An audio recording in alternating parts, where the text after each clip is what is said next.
Ghost of Tsushima has made me realize something, that Sony is just constantly excelling and taking chances. More specifically, Sony Studios. I can go as far back as to Horizon Zero Dawn with Guerrilla Games. Guerrilla Games, more famous for making first-person shooters, going from making first-person shooters to making something completely outside their wheelhouse and succeeding with Horizon Zero Dawn. Not only succeeding it as it being a new IP, but having it exceeding as an open world as well, better than Ubisoft. And then you go to 2018 with God of War, which Cory Barlog didn't really even have to reinvent the wheel like he did, but he reinvented the wheel of God of War to make it feel fresh, because he didn't want the franchise getting old and stale, even though we know that Shuhei Yoshida seen the early build and he just was silent and walked out the room. We remember hearing about that. Game ended up winning Game of the Year, and according to Jason Schreier, that studio would have got closed down. And it would have been crazy if that had happened. All things considered, because that was a phenomenal game, and it wasn't an open world; it was more semi-open. But that semi-open world was top-notch, better than Ubisoft, and something that Sony Santa Monica took a risk and a chance on, like Guerrilla did with making a brand new IP and something outside their wheelhouse. Then the same year, that fall, we get Spider-Man, another brand new IP and made by another studio that's famous for first-person shooters, in Insomniac with the Resistance franchise last year. You get Spider-Man, even though with the Spider-Man name, isn't necessarily new. It's just that when it was with Activision, there were so many mid to mediocre Spider-Man games with them that a lot of people didn't fuck with, that people didn't really have high hopes or high expectations, not only for the Spider-Man game being good, but for Insomniac, considering it was also a game outside their wheelhouse, just like Guerrilla. And it was a new IP, and a lot of people didn't know if it was gonna, end up paying off. It did, because that game's open world was still great. It wanted you to be immersed in it, and it was done better. It was done better than what Ubisoft could ever do. And then you go to that following year with Bend Studio releasing Days Gone, right?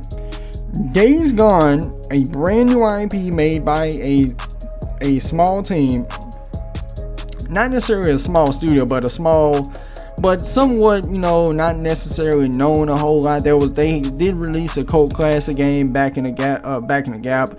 Then they came out with an Uncharted Lost Legacy. They came out with an Uncharted spin-off game on the PSP, and that also was a cult classic. Then them themselves made a brand new IP that was open world, post-apocalyptic, and it was also outside their wheelhouse on the PS4 on better hardware. And the open world for that game was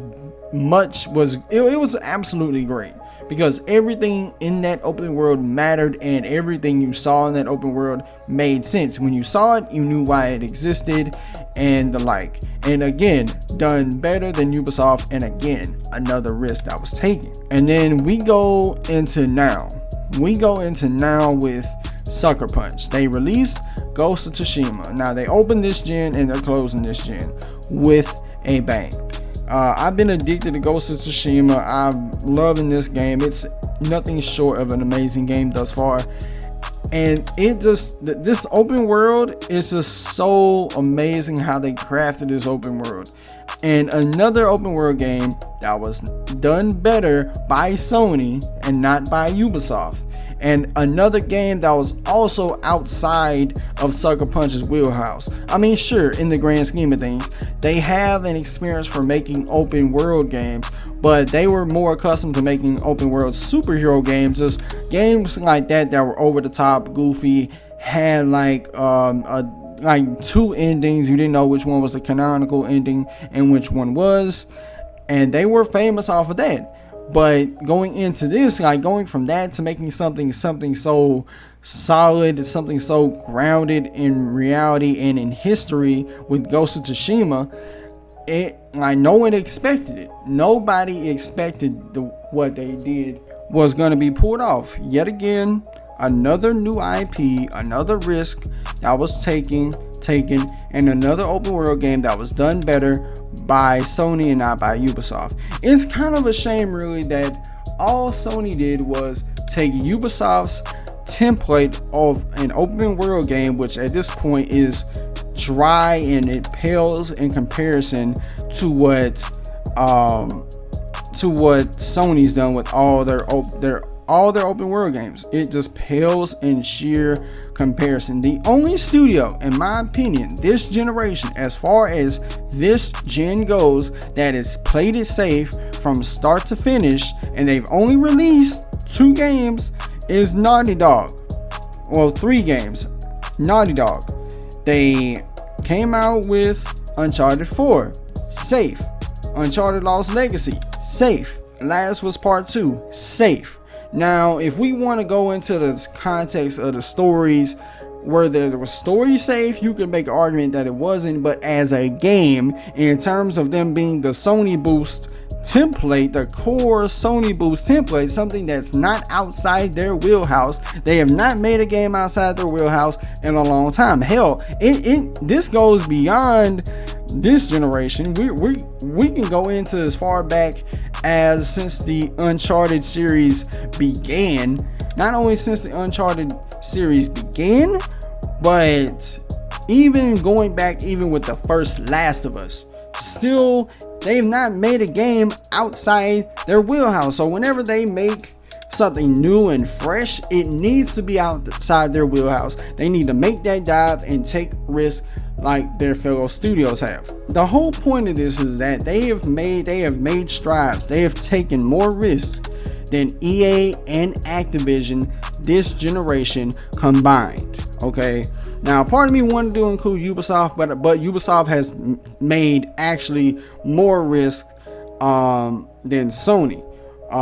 With all the new IPs that they've made, whether it be and the different types of games that they got, open world, multiplayer, online racing games, you name it, they got it. As far as EA and Activision goes, they have not taken a risk. They've only taken one risk this generation. One risk. With EA, it was Star Wars Fallen Order, and that studio that made it, Respawn, was at the time a partner that just, signed, that recently got bought by them, I think that same year that they got bought.